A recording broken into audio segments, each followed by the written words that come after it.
este domingo 2 de noviembre, en que nosotros celebramos la vida y declaramos que no tenemos un Dios muerto, sino Dios no está muerto, Dios está vivo. En los años 80, en el avivamiento de los 70, se corrió una obra contraria de Satanás y dijeron que Dios ya había muerto. Entonces hubo una reacción en aquel avivamiento diciendo que Dios no había muerto, Dios estaba vivo. Y como vivíamos un avivamiento, pues hubo una gran defensa y muchos versículos que aprendimos para mostrarle a aquellos que tenían esa filosofía que venía de los hippies, de todos ellos, que hablaban de que Dios ya había muerto, que por todo lo que pasaba en este mundo. Pero no, Dios está vivo, Él es Dios de vivos y no de muertos, Dios de Abraham, Dios de Isaac, Dios de Jacob, Dios de Ernesto y también su Dios. Entonces, pues, Él sigue vivo y nosotros estamos hablando de ese Dios vivo.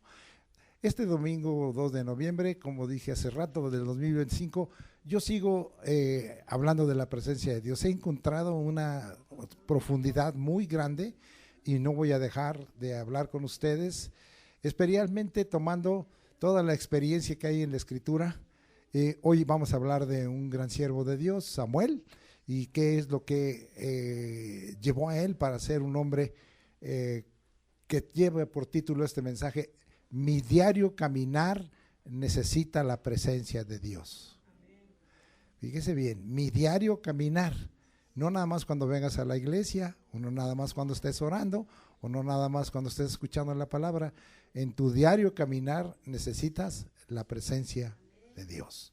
Vamos a leer el primer libro de Samuel, capítulo 2, el versículo 18, y dice: y el joven Samuel ministraba en la presencia de Jehová, vestido de un efod de lino. Lo primero que queremos romper, porque a eso nos dedicamos el hermano Eliud y yo, es tradiciones, porque siempre hablan, aún en las anotaciones, del niño Samuel. Y en la escritura los niños eran hasta antes de los 12 años. Pero cuando ya escriben joven, ya están hablando de alguien mayor a 12 años. Los jóvenes los consideraban jóvenes hasta, y ya daban la mayoría en el tiempo de la ley, a los 20 años. Consideraban que eran ya mayores de edad. Hoy se tiene la edad de 18 años para dar la mayoría de edad en un joven, pero en ese tiempo eran los 20 años. Por eso el Señor, cuando castigó a Israel, que pecó y salieron de Egipto, Él castigó a los mayores de edad.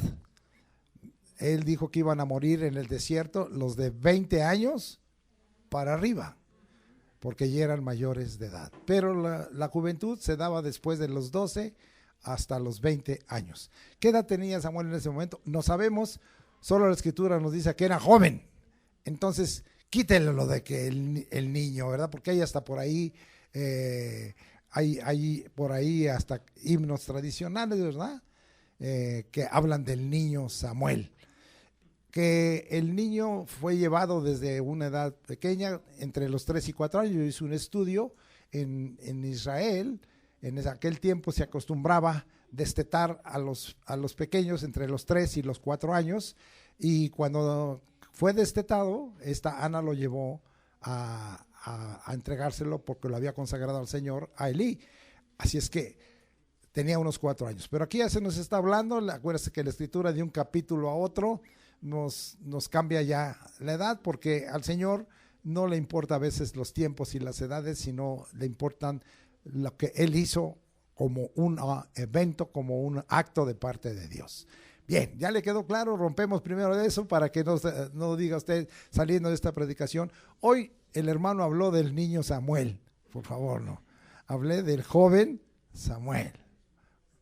Bien, Samuel fue levantado por Dios el Señor desde niño. Ya les platiqué yo, cuando fue entregado a los 3 o 4 años, en medio, fíjese bien, como hoy, de un tiempo de apostasía, de un tiempo de alejamiento de la obediencia a la palabra de Dios verdadera. ¿Se parece, verdad? en medio de toda esta aberración y maldad, porque había mucha maldad ahí, el Señor lo estableció firmemente con tres posiciones. Como juez, iba a gobernar, no había reyes, y fue el último juez. Hubo 14 y él fue el 14º.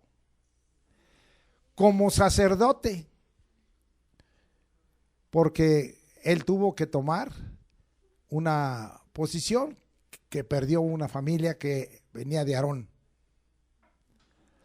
Y como profeta, porque él se hizo boca de Dios. Es uno de los significados que hay en el hebreo para el profeta, es boca de Dios, hacerse boca de Dios. Él es considerado entonces un tipo de Cristo por cubrir esos 3 ministerios de una manera gloriosa, como juez, como sacerdote y como profeta. Pero indudablemente superado por el Señor Jesucristo, porque Jesucristo cubrió esas 3 posiciones. Él es el juez de toda la tierra todavía. Él es el sumo sacerdote. Él es el que ha hablado en los últimos días, es el gran profeta. Pero Él es Dios, Él es Señor, Él es Rey, Él es Salvador, Él es Redentor. Samuel fue grande, pero Jesucristo lo supera. Y hay más que podríamos hablar. ¿Qué fue lo que transformó, ayudó en su diario caminar y le trajo un crecer delante de Jehová como joven? Fíjese nada más, un crecer. Baje un poquito y lea conmigo primer libro de Samuel 2:26 y vuelve a decir, y el joven Samuel iba creciendo y era acepto delante de Dios y delante de los hombres, como joven. Necesitaríamos una juventud así, una adolescencia así, que estén creciendo y siendo aceptos, primeramente delante de Dios y después delante de los hombres. Muy bien. Entonces, ¿qué estamos aquí? Que él fue transformado, fue ayudado en su diario caminar y trajo un crecer delante de Jehová como joven, y se resume en una condición. ¿Cuál era la condición? Buscaba, tenía y ministraba en presencia de Jehová, como leímos en 1 Samuel 2:18. Él, otra vez, es una de las cosas que tenemos que hacer, buscar la presencia de Dios, tener la presencia de Dios y ministrar al Señor en la presencia. No nada más es la presencia en el diario caminar para que yo me la quede, sino para que yo la ministre delante de Dios, para que yo ministre en presencia del Señor. Es decir, ya aquí está hablando de un servir a Dios. Ahora, vamos a seguir. Eso hace la gran diferencia delante de Dios y de los hombres. ¿Sí?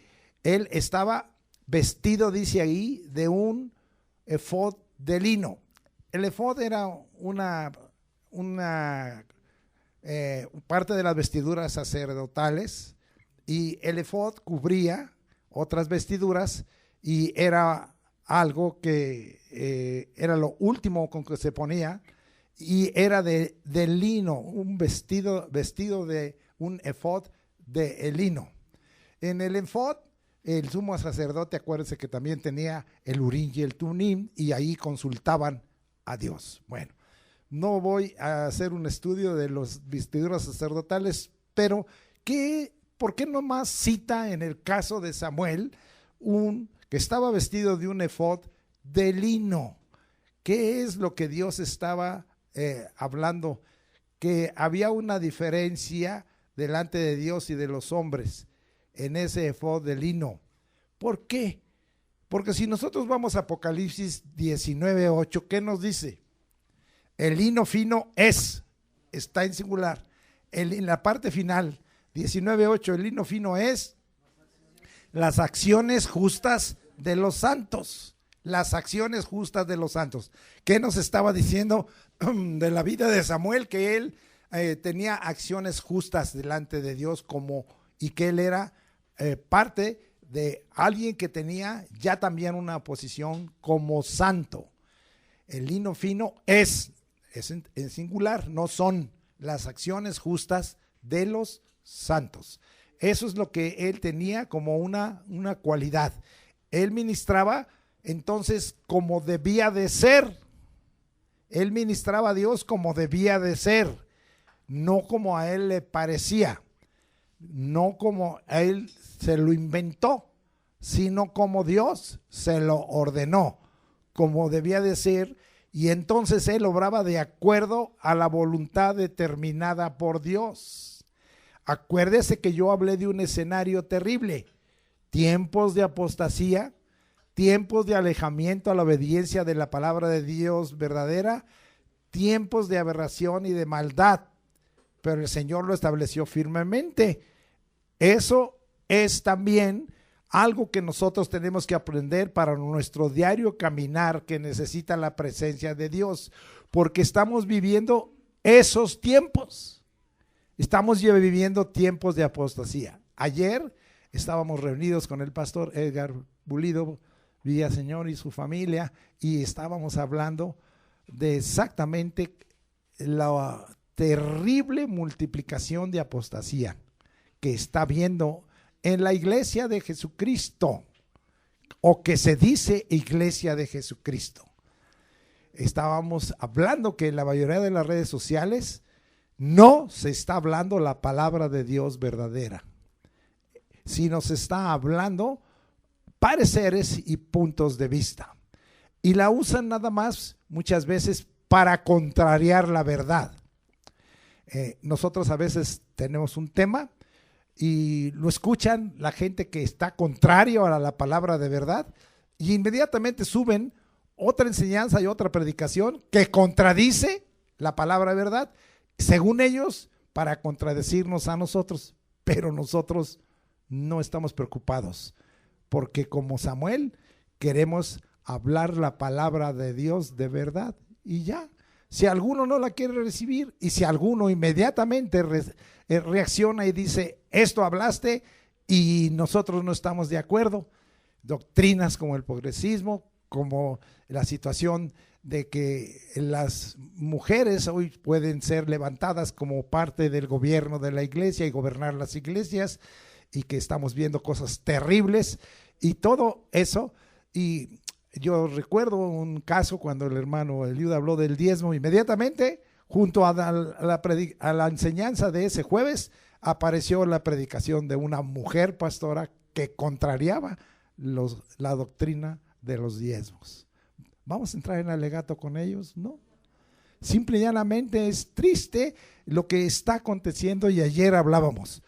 Pero Dios levanta gente que anda caminando diariamente sabiendo que necesita la presencia de Dios, y que no va a ser sacudido, ni va a participar ni de apostasía, ni de palabra de Dios que no sea verdadera, ni va a permitir que sea algo normal tanta aberración y maldad que está habiendo en esta tierra. Si usted viera ciertas mujeres que se dicen siervas y pastoras, cómo se visten, pues oiga, ¿a qué clase de gente están enseñando? ¿O qué es lo que les enseñan? ¿El cuerpo o la palabra? ¿Qué es terrible eso?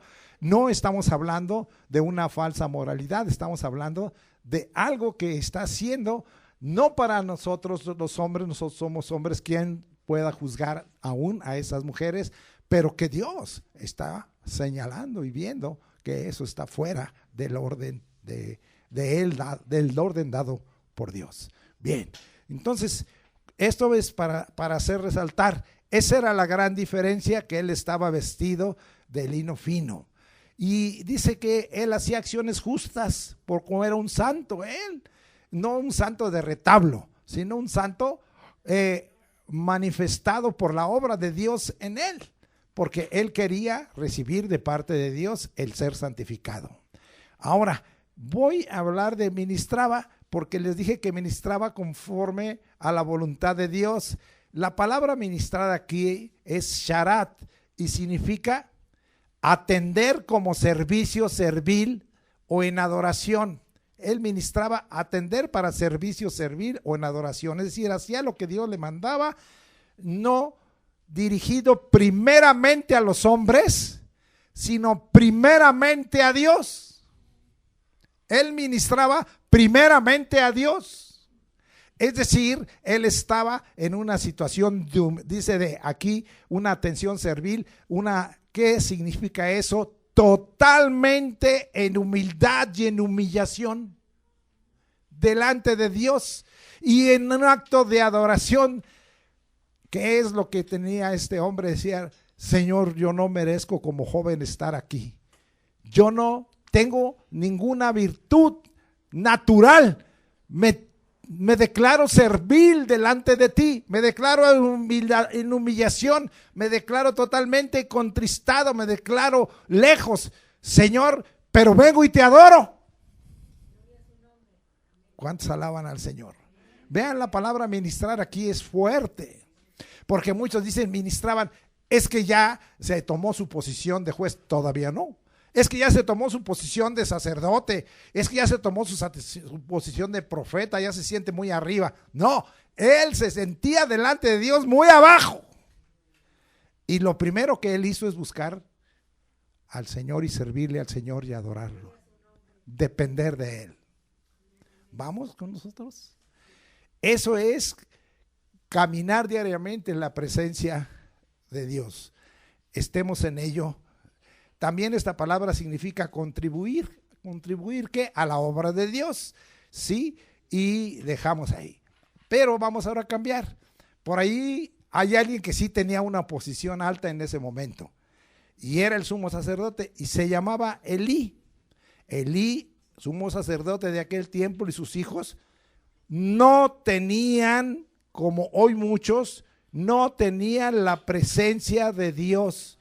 No la temían, no hacían lo justo delante de Dios.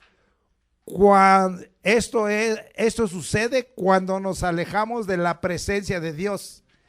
Fíjese bien lo que voy a decir. El pecado se vuelve nuestro diario caminar.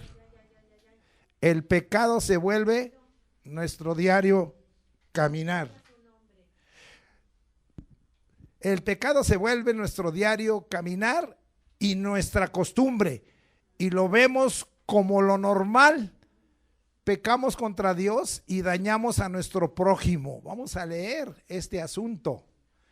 No tiene que ver con las posiciones. Alguno diría, pues no hay hombre que no peque. Muy bien, no hay hombre que no peque, pero que no se vuelva lo normal en tu diario caminar, pecar, sino se vuelve una lucha que tú debes de tener para buscar vencer el pecado.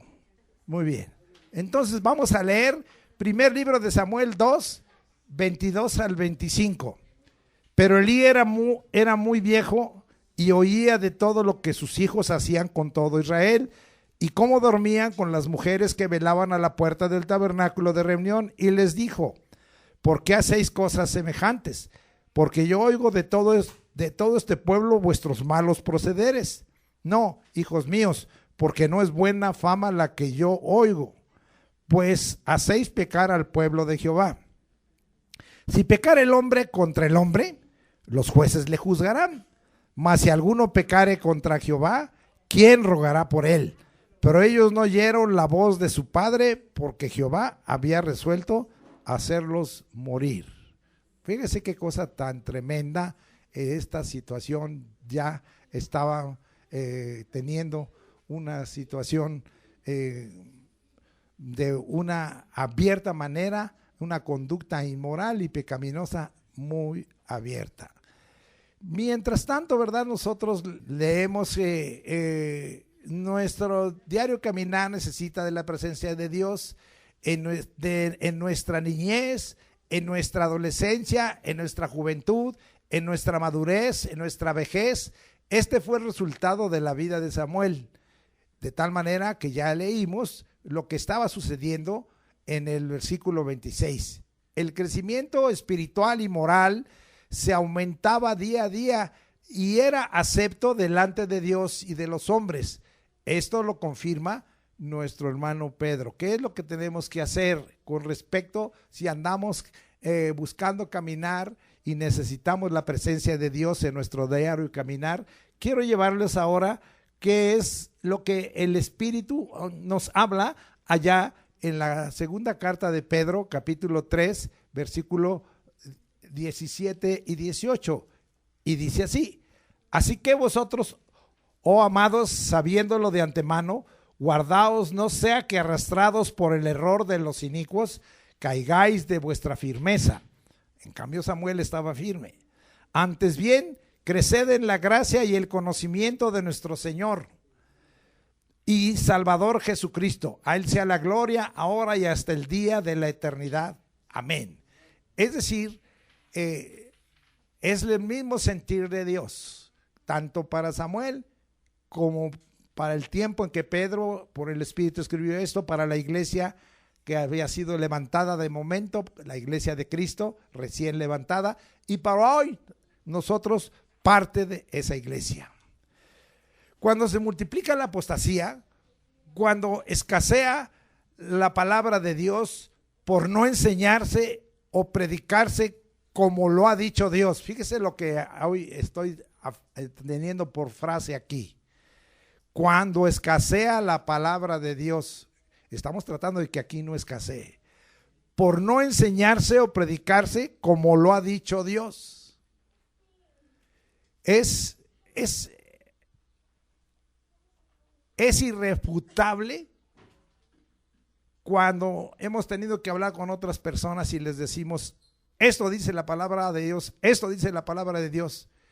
Pero es que esa no es nuestra opinión, esa no es la doctrina de nuestra iglesia, eso no me enseñó mi pastor, enseñó mi maestro de Biblia, pero es lo que Dios dice. Bueno, finalmente cuando platicamos con alguna persona que está en esa ignorancia o en esa necedad, nos dice: bueno, esa es tu interpretación. Es que yo no interpreto la palabra de Dios, yo solo la enseño como dice la palabra del Señor. Lo que hoy se dejó establecido en cuanto al nacimiento de Cristo es pura palabra de Dios. Mucha gente dirá, como algunos me dijo, un pastor me dijo: pues está muy bien que Cristo no nació en ese tiempo, pero es muy bonito y la iglesia se pone muy bonita y ¿saben qué? Hay regalos y todos estamos muy alegres por eso. No, yo no voy a quitar esa celebración. Pues no la quites. ¿Sí?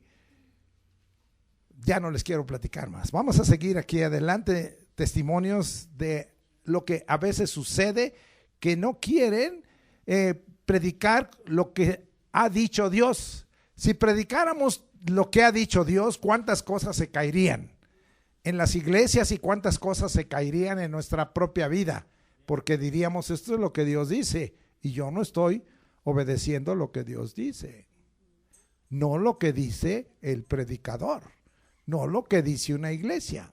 Pero qué bueno si el predicador habla lo que dice Dios, qué bueno que si una iglesia sostiene la palabra verdadera de Dios, qué bueno. Pero no es lo importante es lo que Él dice. Cuando no hay una visión de parte de Dios, se debe a que la presencia de Dios por su Espíritu Santo se ha rechazado, se ha resistido, se ha apagado, se ha contristado. El Señor levanta siervos que en medio de toda esa apostasía y oposición ministrarán al Señor, predicarán la palabra de Dios verdadera, tendrán la unción del Santo, verán visiones, tendrán sueños y profetizarán a causa de la presencia de Dios derramada sobre toda carne por el Espíritu Santo. ¿Qué estoy ahora? ¿De dónde estoy sacando esto?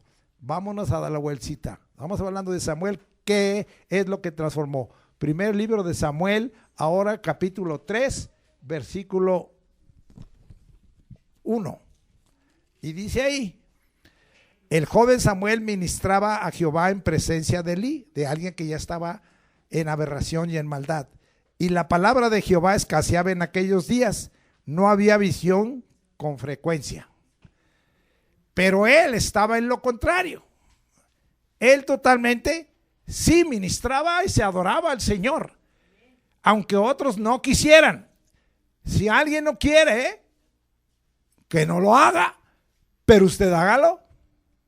Si alguien no quiere la presencia de Dios, que no la reciba, pero usted recíbala.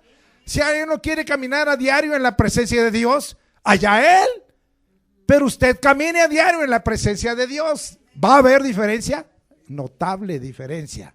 Ahora aquí nosotros decimos que aún en presencia de gente que está en contra de ello, pues no estoy de acuerdo. Aunque no estés de acuerdo, yo voy a seguir en ese camino porque es el camino dicho por Dios. Y luego dice, la palabra de Jehová escaseaba en aquellos días.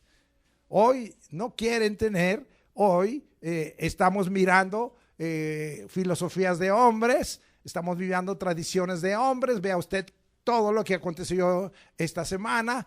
Hay gente que siendo iglesias cristianas dicen, bueno, pues vamos a cristianizar el Halloween. Hay iglesias que están cristianizando el Halloween y dicen, pues en lugar de vestirnos de demonios, nos vamos a vestir de ángeles. En lugar de esto vamos a predicar, vamos a testificarle a la gente y vamos a salir de como muertos vivientes. Pues ¿qué clase de enseñanza es esa? Contraria totalmente a la palabra del Señor. No podemos participar en todo ello, no lo haremos. Y nosotros, como aquí dice, vamos a ministrar al Señor, vamos a predicar la palabra de Dios verdadera. Y dice aquí que no había palabra de Jehová. Y entonces, cuando hay presencia de Dios, siempre va a haber revelación de Dios por la propia palabra. Lo que está escrito aquí, las escrituras dicen que es la palabra profética más segura. Nosotros sabemos a dónde vamos. Si morimos, nosotros sabemos que si estamos aquí, Cristo viene, vamos a ser arrebatados. Eso es una palabra profética. Nosotros sabemos que tendremos vida eterna. Nosotros sabemos que va a haber un cielo nuevo y una tierra nueva. Está escrito y lo creemos. De tal manera que tenemos la palabra profética más segura. Pero también tenemos una palabra profética que nos sirve para el diario caminar. Yo me quedo maravillado. Quizá usted no escuchó la clase de Escuela de Crecimiento Espiritual, pero escúchela. 4 veces en sus propósitos Dios le habló a José. José ni era sacerdote, ni era profeta, ni era más que un hijo de David, un siervo de Dios usado por el Señor. 4 veces le habló a José. 4 veces. Y le dio visión. Y algunos dicen, a mí no me da nada. Pues busca andar diariamente caminando en la presencia de Dios y sí vas a tener visión en cosas del diario caminar. Yo le he explicado ello. ¿Cuáles fueron las 4 veces? Pues ahora escúcheme mejor la clase de Escuela de Crecimiento Espiritual. Pero le habló para decirle que no abandonara a su mujer. Le habló para decirle que le iba a dar por nombre a Jesús porque lo salvaría, porque sería el que salvaría de pecados a Israel. Le habló, ¿verdad? Para que él, ¿qué? Se fuera a Egipto. Le habló para que se regresara de Egipto. Le habló para decirle que no podía regresar a Belén, que tenía que irse a vivir a Nazaret. Necesitamos que Dios nos dé palabra profética, ¿sí? Alguno dirá, bueno, pero es que él tenía visiones y pues a veces sí, a veces no, pero Dios está dispuesto, si nosotros caminamos en la presencia de Dios, de decirle el camino que tenemos que tomar.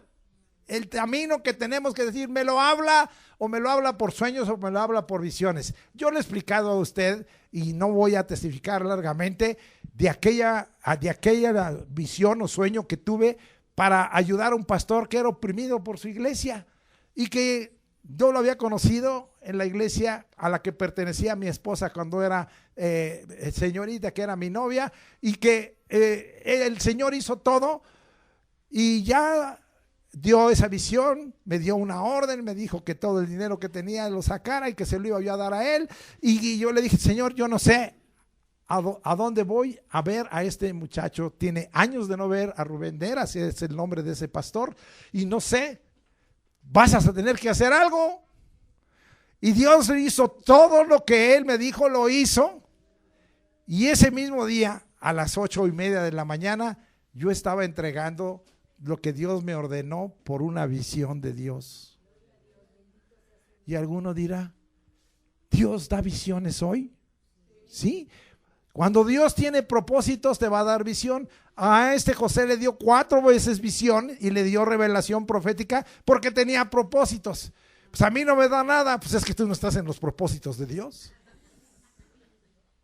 Pero si estás en los propósitos de Dios, Dios te va a dar de alguna manera visión.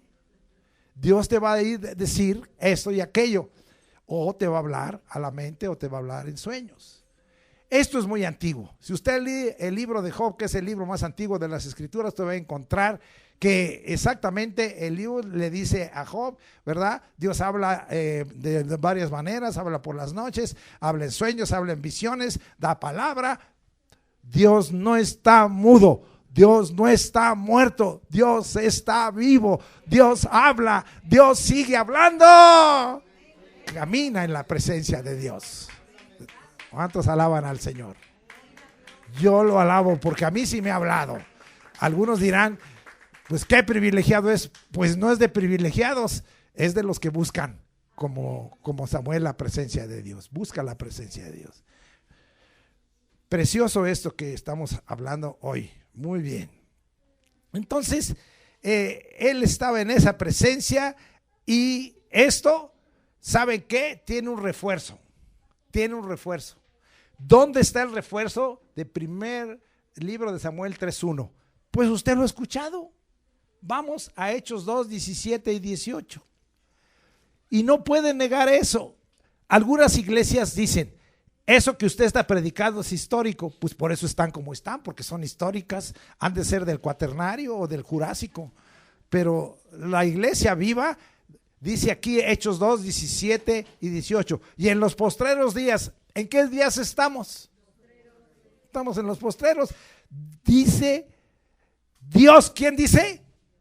Entonces, ¿qué tenemos que hacer caso? ¿A lo dicho por Dios o a lo dicho por el hombre? ¿A lo dicho por Dios o a lo dicho por una denominación histórica? ¿A lo dicho por Dios o a lo dicho por alguien que dice yo soy teólogo y yo no acepto esto? ¿A quién le vamos a hacer caso? ¿Al teólogo o al teoloco, ya iba yo a decir? ¿O le vamos a hacer caso a esa iglesia? ¿O le vamos a hacer caso a ese que dice que es historia? Aquí dice Dios, derramaré, y está en futuro, vea lo que dice, mi espíritu sobre toda carne, y vuestros hijos y vuestras hijas, ¿qué dice? Profetizarán. Luego, vuestros jóvenes, ¿qué? Como Samuel, verán visiones, y vuestros ancianos soñarán sueños. Y le agrega, y de cierto sobre mis siervos y sobre mis siervas en aquellos días, otra vez en futuro, derramaré de mi espíritu y profetizarán. ¿Qué está pasando?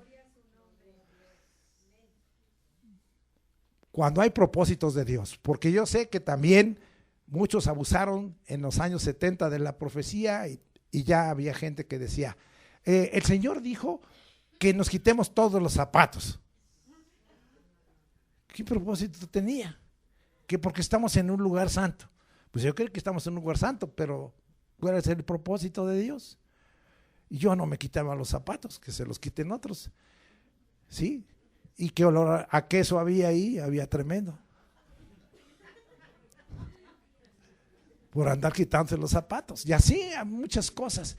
Había gente que se levantaba y decía, que Dios todos se pongan de rodillas. Oye, no. Nos ponemos de rodillas cuando el Espíritu nos pone a cada uno. Pero aquí no vamos a obligar a todos. Ya nomás faltaba que nos dijeran, a ver, todos los cristianos, pónganse de rodillas, pónganse un nopal y váyanse de reversa a la basílica. Ya nomás faltaba eso. ¿Qué cosas tan terribles?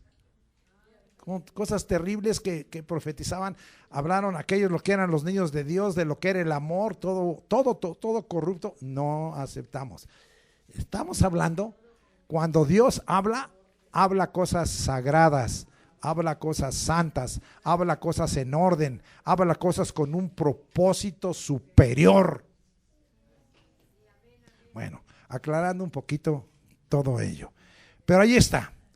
Vamos a pasar al punto. Debemos orar, debemos interceder, debemos rogar ante la presencia de Dios, nuestro Dios, para que Él perdone los pecados, quite y anule castigos o penas, obre milagros, cambiando una condición espiritual y moral y corporal, restaurando lo dañado a su estado original. Cambiamos. Ahora nos vamos hasta el primer libro de los Reyes, capítulo 13. Ahora vamos a cambiarnos hasta allá y vamos a dejar al hermano Samuel, que Dios lo usó en tremenda manera, y vamos hasta el capítulo 13:6, libro de los Reyes, 13:6, y dice ahí: entonces respondiendo el rey dijo al varón de Dios: te pido que ruegues ante la presencia de Jehová tu Dios, fíjese cómo hay mucha gente que reconoce, y ores por mí para que mi mano me sea restaurada. Y el varón de Dios oró a Jehová, y la mano del rey se le restauró y quedó como era antes.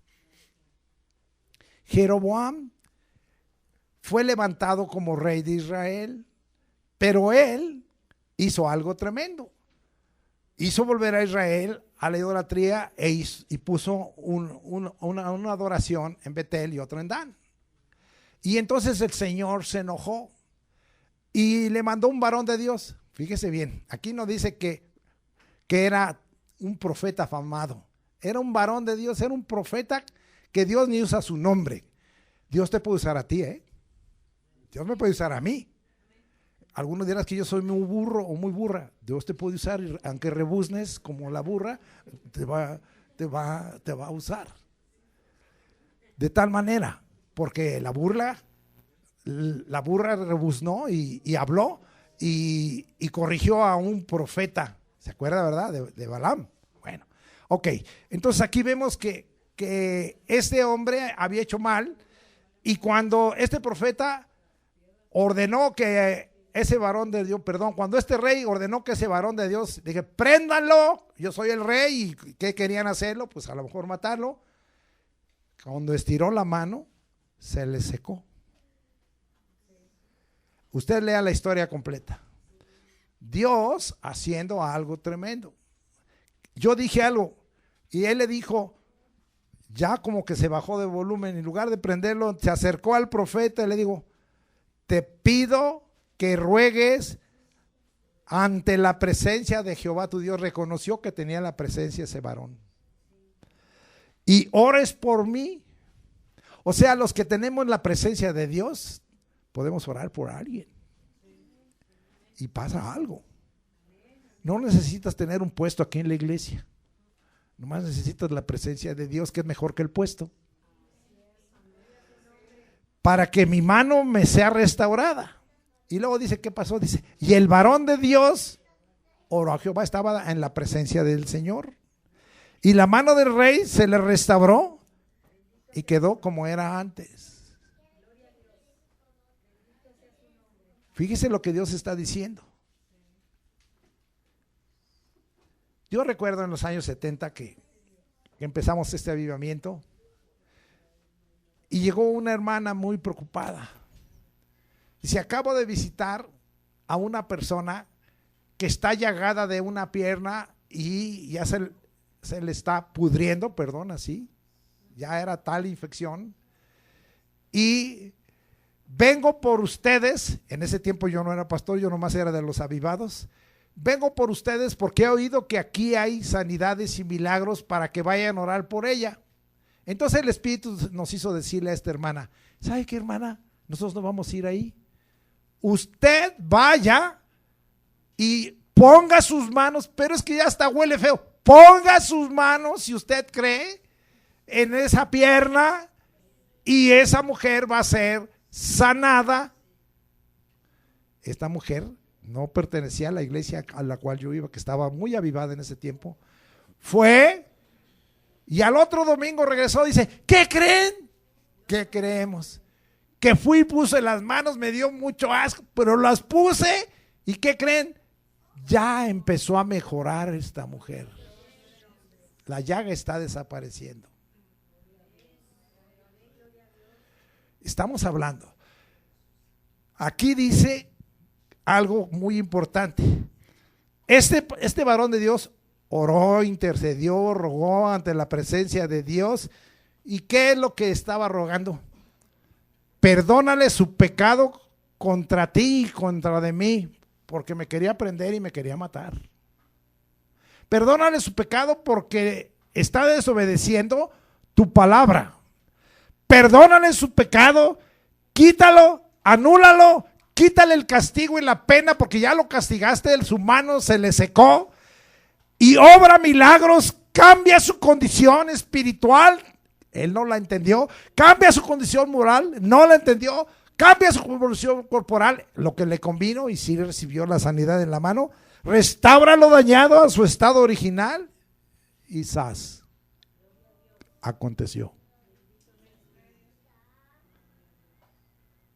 Yo he visto muchos milagros, pero llegó una mujer hace muchos años allá al Agua Tabasca y era vecina y me dijo: hermano, tengo 23 años con migraña. Ya fui con un médico, ya fui con otro y nada, he gastado mucho dinero y nada. Pero me han dicho que aquí Dios sana. Sí, vamos a orar por ti. ¿Seguro quieres que oremos por ti? ¿Crees que Jesús lo puede hacer? Creo que Jesús lo puede hacer. Y entonces oramos, hablamos en lenguas y esa persona instantáneamente dejó de tener dolor en la cabeza, dejó de tener migraña. Pero cuando estaba por terminarse el culto se levantó y dijo: ¿qué creen? ¿Que yo me voy a volver aleluya? Para nada, ¿eh? Se burló de Dios y le regresó la migraña. Pero Dios la había sanado porque le había perdonado sus pecados. Porque ¿qué dice Santiago? ¿Está alguno enfermo? Llama a los ancianos de iglesia y ungiéndole con aceite, oren por él. ¿Sí? La oración, y él dice, ¿verdad? Y entonces la oración de fe salvará al enfermo y sus pecados le serán perdonados. La mayoría de las enfermedades que traemos son por pecado. Y cuando Dios nos sana, antes nos perdona el pecado y nos sana. ¿Cuántos alaban a Dios? ¿Vale la pena andar en un diario caminar en la presencia de Dios? ¿Necesitamos en ese diario caminar en la presencia de Dios? Yo sí, todos los días ando caminando en la presencia de Dios. Muy bien. Seguimos. Ahora vamos a ver a la vueltecita. Como el profeta Elías, este es algo tremendo, ese que habló hace rato el hermano Eliú, que no tenía a veces, pero ¿qué cosa? O le mandaban cuervos para que comiera, o le decían vete a tal río y ahí todavía queda un poco de agua, o un día le dieron una torta. Yo quisiera eso. Imagínense cuánto dinero nos ahorramos, que le duró para caminar desde el norte de Israel hasta el sur de Israel, hasta el monte de Sinaí. Le duró 40 días, le duró una torta. Yo le dije: Señor, mándame una de esas y ya se acaba 40 días sin comer, mándame una torta de esas. ¿Cuántos alaban al Señor? ¿Puede creer que Dios le mande una torta para 40 días? Pues yo sí. Yo voy a creer. Y luego imagínense caminar desde el norte hasta el sur de Israel, donde está el sol, el calor, el frío, todo, y que no le faltaran fuerzas. Cuando nosotros a veces ya hacemos un pequeño esfuerzo y ya estamos todos agotados. Nos cansamos de volada. Nos sentimos ya debilitados de volada. Bueno, vale la pena. Primero libro de los Reyes 13. No. Vamos a ver. Como el profeta Elías caminó a diario delante de la presencia de Dios, fue lleno de poder y autoridad para ejecutar grandes y notorios milagros, aún sobre actos de la naturaleza. Leamos primer libro de los Reyes 17:1. Y dice ahí: entonces Elías Tisbita, que era de los moradores de Galad, o sea, él era del otro lado. Galad estaba del otro lado del río Jordán. dijo a Acab: vive Jehová, Dios de Israel, en cuya presencia estoy. ¿Qué dijo? Tengo un Dios vivo, y vive Jehová, Dios de Israel. Él está vivo, en cuya presencia estoy. ¿En dónde estaba Elías? En la presencia. Galad significa risco, significa montaña filosa. Pues allí él estaba, pero ahí él estaba en la presencia de Dios. Y le dice algo: que no habrá lluvia ni rocío en estos años, sino por mi palabra. ¿Cómo que vive como las cabras monteses en el monte ahí, pelón ese de Galad? Pero se olvidó que de Galad venía el aceite mejor para la unción. Entonces, pero ¿cómo está eso? Alguien que hizo grandes cosas y tuvo autoridad sobre actos de la naturaleza. Ya les he platicado, nosotros tenemos autoridad sobre la naturaleza. Podemos pedir que llueva y podemos pedir que no llueva. El año pasado no llovió y estuvimos clamando en esta iglesia que llueva, que llueva. ¿Y qué tal nos fue este año? Llovió hasta que se cansó. Algunos dirán: ya, ustedes se atribuyen que vinieron lluvias por sus oraciones. Sí nos atribuimos, pero no por nosotros, sino por el nombre de Jesucristo que nos oyó. Porque todo lo que pidieres al Padre en mi nombre lo haré, para que el Padre sea glorificado en el Hijo. Apréndase Juan 14:13. Muy bien. Vamos a ver qué tan cierto es esto, si se corrió de que algo pasó cuando Elías Tisbita estuvo delante de la presencia.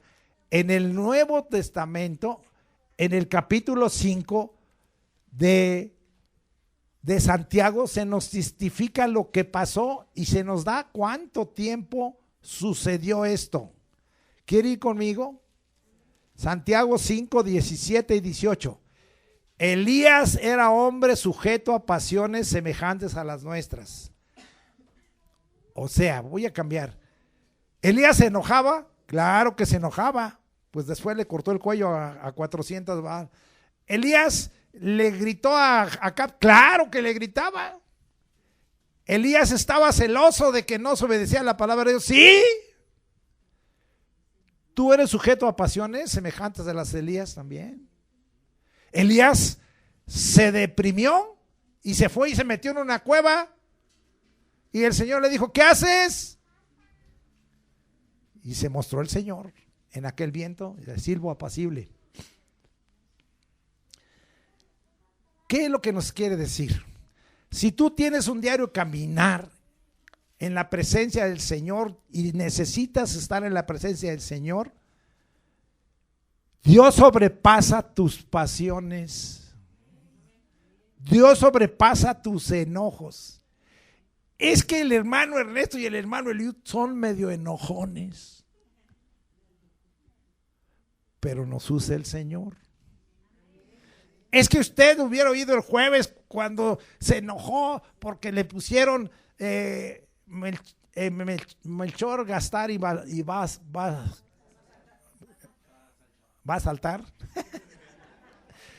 Y se ofendieron algunos que no hay ni caballo, ni camello, ni elefante.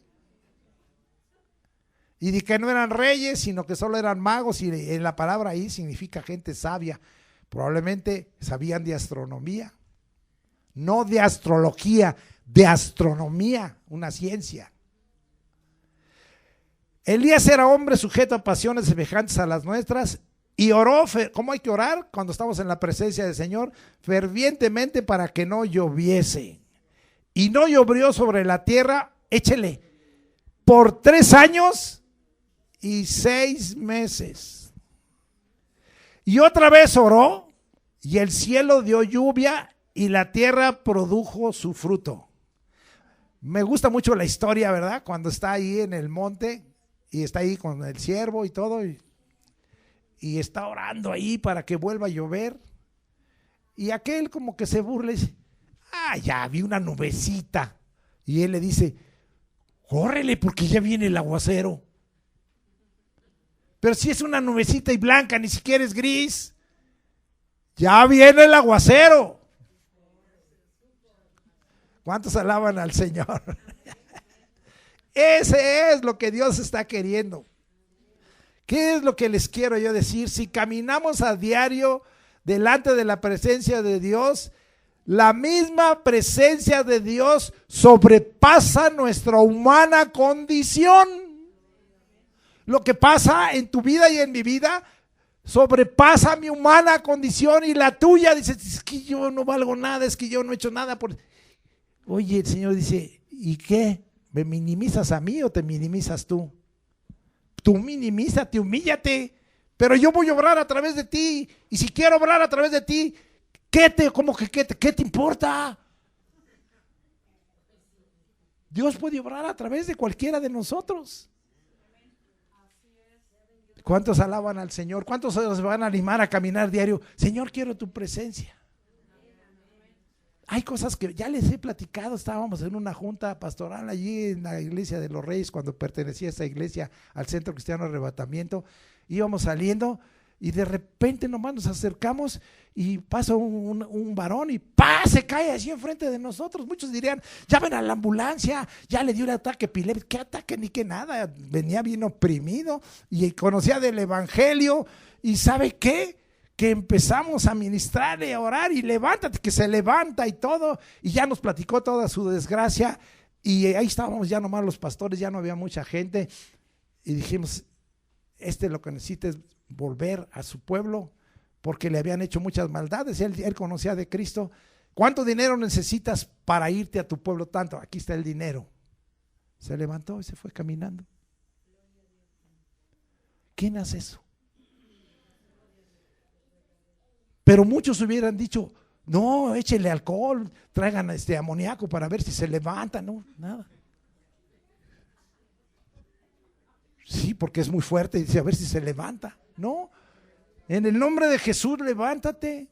Y se levantó. En el nombre de Jesús vuélvete. Y era un hijo de Dios y lo ayudamos y él venía desde quién sabe qué pueblo de Oaxaca, bien lejano. Cosas que pasan, hermano. Y cuando yo lo digo, ¿qué fue? La presencia de Dios nos usó. ¿Merecemos algo los que estamos ahí? Nada. Pero el Señor lo hizo. ¿Cuántos alaban al Señor y glorifican a Dios? Muy bien. Sobrepasa nuestra condición humana. ¿Por qué? Porque la presencia de Dios hace que nuestra fe quede fundamentada en el poder de Dios. ¿Oyó eso? Quede fundamentada en el poder de Dios. Y si se fundamenta en el poder de Dios y no en sabiduría de hombres, nuestra oración se vuelve eficaz y recibimos y vendrá lo que hemos pedido, y a veces ni lo que hemos pedido, sino que Dios lo hace. ¿Qué cosas?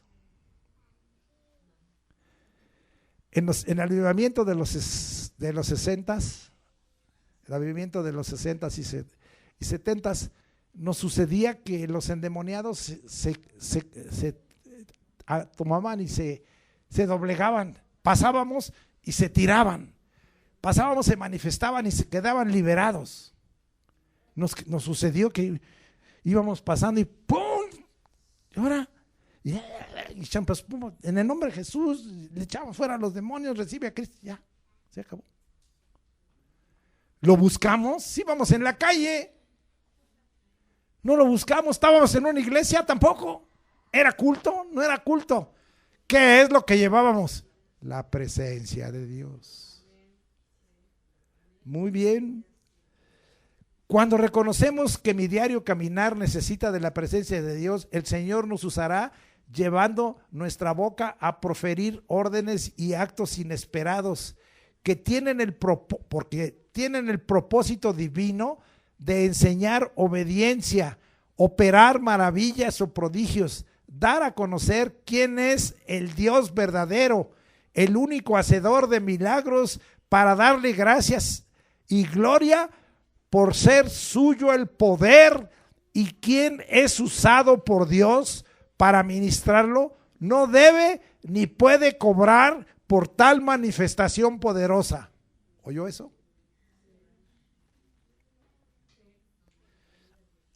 Yo nunca he aceptado, a mí me han querido pagar a veces por una sanidad o por una liberación. En los 70 Dios me usó muchísimo para liberaciones y mucha gente, pues le vamos a dar un dinerito porque pues estaba esta de María Perpetua de Tantayucan, estaba súper endemoniada, la habían declarado paranoica, esquizofrénica, imagínense, agresiva. Esa mujer golpeaba a todos y los que llegaron a ver la liberación de esa mujer, ya luego era la fama que dijeron, venga aquí a Tantoyucan, es lugar de brujos y hay un montón de endemoniados. No, pues Dios nos está mandando. Pero no debemos cobrar. Vamos a leer un caso, regresamos y ya estoy por avanzar bastante. Segundo libro de los Reyes 5, 7, vamos allá, segundo libro de los Reyes, versículos 7 al 11, capítulo 5, 7 al 11. Porque hay gente que cobra, Usted, hay un señor que vende corbatas y vende sacos y vende cosas consagradas y opera el milagro, pero te cobra. Segundo libro de los Reyes 5, 7 al 11, dice ahí: luego que el rey de Israel leyó las cartas, rasgó sus vestidos y dijo: soy yo Dios que mate y dé vida para que éste envíe a mí a que sane un hombre de su lepra. La lepra era una enfermedad incurable en ese tiempo. Considerad ahora y ved cómo busca ocasión contra mí. Cuando Eliseo, el varón de Dios, oyó que el rey de Israel había rasgado sus vestidos, envió a decir al rey: ¿por qué has rasgado tus vestidos? O sea, ¿qué te pasa? Venga ahora a mí y sabrá que hay profeta en Israel. O sea, Eliseo le estaba diciendo: yo sí tengo la presencia de Dios, tú eres rey, tú no la tienes, y por eso te andas rasgando los vestidos, porque dices: ahora sí se me va a armar con los sirios. Este es el caso del general Naamán, ¿sí? Y vino Naamán con sus caballos y con su carro y se paró a las puertas de la casa de Eliseo. Entonces Eliseo le envió un mensaje diciendo, Eliseo ni salió. A veces no es necesario, la presencia de Dios hace las cosas. No es necesario tu presencia. Oye bien esto, no es necesaria tu persona ni tu presencia, es necesaria la presencia de Dios. Ve y lávate 7 veces en el Jordán y tu carne se te restaurará y serás limpio. Hay mucha gente que se enoja y dice: es que yo venía para que usted orara por mí, pero usted puso a orar a otro.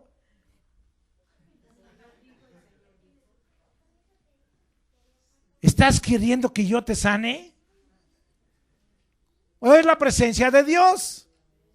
Si alguien tiene la presencia de Dios y pone la mano y ora por ti, va a suceder, pero no a fuerzas que sea uno el que tenga que sanar a alguien. Y Eliseo entendió esto y le dijo: no, ni siquiera salió. Le mandó un email y le dijo: te vas al río Jordán y te lavas 7 veces, te sumerges ahí. Oiga, pastor, ¿por qué no viene? Venga, voy a orar por ti. Allá tengo el caso de Jaime. Cuando él le dio y le declararon, haciéndole los exámenes en el pulmón, le declararon COVID, y en el tiempo en que estaba empezando la epidemia. Y cómo, amado hermano, sucedió que en el caso de este Jaime, el Señor lo sanó instantáneamente. Ahí está Jaime, él puede alzar la mano. Algún día me dijo: déjeme testificar un día, pastor, pero estaba la pandemia, no podía dejarlo testificar. Y Naamán se fue enojado diciendo: aquí yo decía para mí, saldrá él luego y estando en pie invocará el nombre de Jehová su Dios y alzará su mano y tocará el lugar y sanará la lepra. Esto es lo que en los 70 se corrió en algunos lugares. ¿Hay algún ciego? Tomen tierra, hagan con saliva lodo y úntense en los ojos. Eso se llama la doctrina de los lodistas sanadores de ceguera. O échele saliva. Entonces la doctrina de los salivistas sanadores. No tiene que ser. Hacemos a veces algunas locuras. Yo miré una sanidad de leucemia y varias sanidades en la iglesia cuando aún pertenecía al arrebatamiento de Cuautitlán Izcalli. Y yo estaba ahí ministrando y el Espíritu me dijo: vas a dar, quítate el saco, bájate la corbata, porque usaba corbata en ese tiempo, y vas a dar 7 vueltas a la iglesia. Y no era chica, era grande. Y yo voy a hacer un gran milagro aquí. Y el pastor y los ancianos de ahí como que dijeron: bueno, es el apóstol, déjenlo, está loco, siempre ha estado loco ese. Y obedecí al Señor y le di 7 vueltas a esa iglesia. La hermana Martita sí la conoce, una iglesia, un auditorio grande. 7 veces le di vuelta. Y sí es una presencia de Dios, la gente estaba llorando, había una presencia de Dios porque obedecí en una locura al Señor. Y el que tenía leucemia sanó instantáneamente. Y otros sanaron ahí. Ya no pudieron decir nada porque hasta el pastor estaba llorando. Pero hay veces que no creen. No, es que no es así. Es que tienes que llamar como aquí hoy de uno en uno. Y si no, Dios hace las cosas como Él quiere cuando está su presencia. 13 al 17, para que no andemos cobrando. Mas sus criados se le acercaron y le dijeron diciendo a Naamán: Padre mío, si el profeta te manda alguna gran cosa, ¿no la harías? ¿Cuánto más diciéndote lávate y serás limpio? A veces decimos, va a ser de una sanidad suavecita y sencilla. Ay no, pues ¿qué, no me tengo que voltear de cabeza? Entonces descendió y se zambulló 7 veces en el Jordán conforme a la palabra del varón de Dios, y su carne se volvió como la carne de un niño y quedó limpio. Y volvió, sí, hasta el 17, y volvió al varón de Dios, él y toda su compañía, y se puso delante de él y dijo: he aquí ahora conozco que no hay Dios en toda la tierra sino Israel. Nosotros tenemos al Dios verdadero. Y en toda la tierra. ¿A dónde voy? Te ruego que recibas algún presente de tu siervo. Mas él le dijo: vive Jehová en cuya presencia estoy, que no lo aceptaré. Yo no cobro por sanidades, ni por milagros, ni por liberaciones. No. Pero en las redes sociales cobran. Manda tu diezmo y viene el milagro. Manda tu diezmo donde te enseñan y donde te ministran y donde te congregas, no a ese malandrín que está ahí en las redes sociales.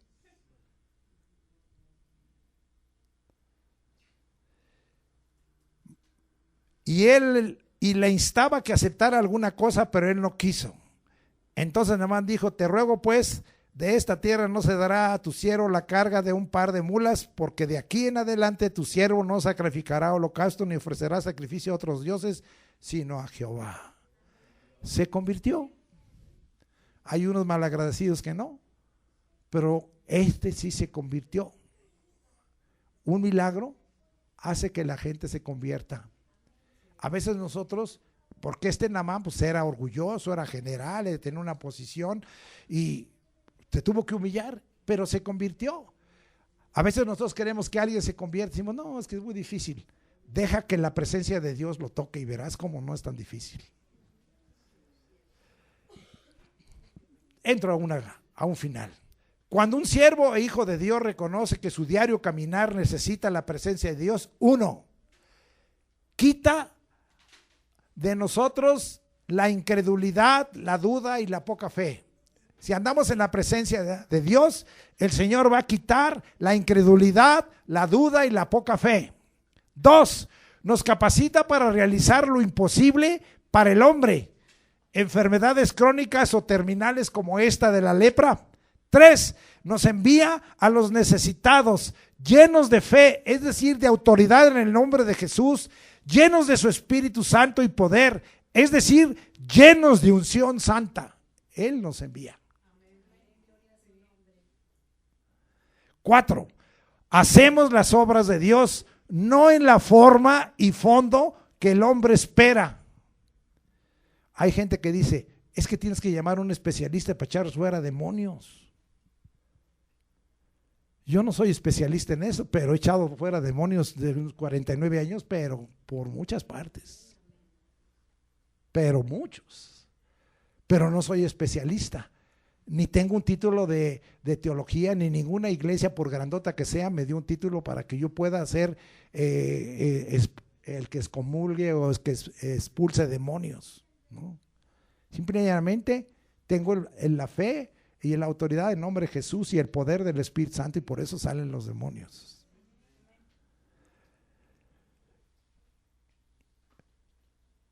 Hacemos las obras de Dios no en la forma y fondo que el hombre espera. Su obra y sus operaciones son extrañas, porque sus caminos y sus pensamientos son más altos que los nuestros. Isaías 55:9 dice así: como son más altos los cielos que la tierra, mis caminos son más altos que vuestros caminos y mis pensamientos que vuestros caminos. Apréndaselo. Él tiene caminos que nosotros no entendemos. 5. Así de grande y magnífica es la presencia de Dios en tu diario caminar. Termino leyendo algo así muy importante con esto. Quiero que vayan conmigo para que ustedes vean lo que dijo Isaías, alguien que caminó en la presencia de Dios. Algún día llegaremos en lo que estoy predicando a esto, y vamos a Isaías 64, 1 al 4. Miren lo que dice: oh, si rompieses los cielos, le habla a Dios, y descendieras, ya tu presencia se escurriese en los montes. Vean nomás la presencia de Dios, lo que puede hacer. Como fuego abrasador de fundiciones, fuego que hace hervir las aguas, para que hicieras notorio tu nombre a tus enemigos, y las naciones temblasen a tu presencia. Eso es lo que va a pasar. Cuando haciendo cosas terribles, cual nunca esperábamos, tú no te las esperabas, descendiste. Habla de la presencia de Dios y de Dios. Fluyeron los montes delante de ti. Vea nada más lo que trae la presencia de Dios de poder. Ni nunca oyeron, ni oídos percibieron, ni ojo ha visto a Dios fuera de ti, que hiciese por él, que por el que en él espera, que hiciese por el que en él espera. ¿Tú en quién esperas? ¿Tú en quién? Mira lo que sucede. Esto está escrito ahora en el Nuevo Testamento, y con ese versículo termino, muy conocido, 1 Corintios 2, 9 al 12. Y con esto termino. Y dice ahí: antes bien, como está escrito, cosa que ojo no vio, eso es lo que da la presencia de Dios, ni oído yo, y que tú puedes oír, ni han subido en corazón de hombre, pero en el tuyo sí, son las que Dios ha preparado para los que le aman. ¿Amas al Señor? Yo sí. Pero Dios nos las reveló a nosotros por el Espíritu, porque el Espíritu todo lo escudriña, aún lo profundo de Dios. Vea lo que trae la presencia de Dios. Porque ¿quién de los hombres sabe las cosas del hombre, sino el espíritu del hombre que está en él? Así tampoco nadie conoció las cosas de Dios, sino el Espíritu de Dios. Y nosotros no hemos recibido el espíritu del mundo, yo no, sino el Espíritu que proviene de Dios, para que sepamos lo que Dios nos ha concedido. Con esto termino. Y es una invitación. Ya les he dicho, como Samuel, me humillo y me declaro servil e inútil delante de Dios. Me declaro un adorador y postrado a Él. Declaro que no soy impecable. Declaro que Dios tiene que perdonar pecados en mí. Declaro que Dios sobrepasa mi condición por su presencia. Y todos los días busco y le digo al Señor: lléname de tu Espíritu Santo, lléname de tu presencia, Yo necesito en mi diario caminar contigo, tu presencia. Sé que no soy el listo que me creo. Sé que he cometido errores y tonterías y he tomado malas decisiones. Pero en medio de todo, Señor, tu presencia me ha sostenido. Ayúdame, Señor, porque yo sí quiero estar delante de ti ministrándote. Primero a ti que a nadie. Y si tú quieres, úsame, oh Dios, para bendecir a mi prójimo, para bendecir al que está cerca de mí, para bendecir a tu iglesia que tanto te necesita. No tengo nada que dar yo. No tengo ni qué cobrar. Pero sí tengo, Señor, a ese Dios vivo que está conmigo y que me podrá, con sus operaciones y obras extrañas, hacer ver tu gloria, para darte a ti la gloria y las gracias y la alabanza y la adoración, porque todo lo que has hecho en mí es a causa de mi diario vivir que necesito de tu presencia. Amén.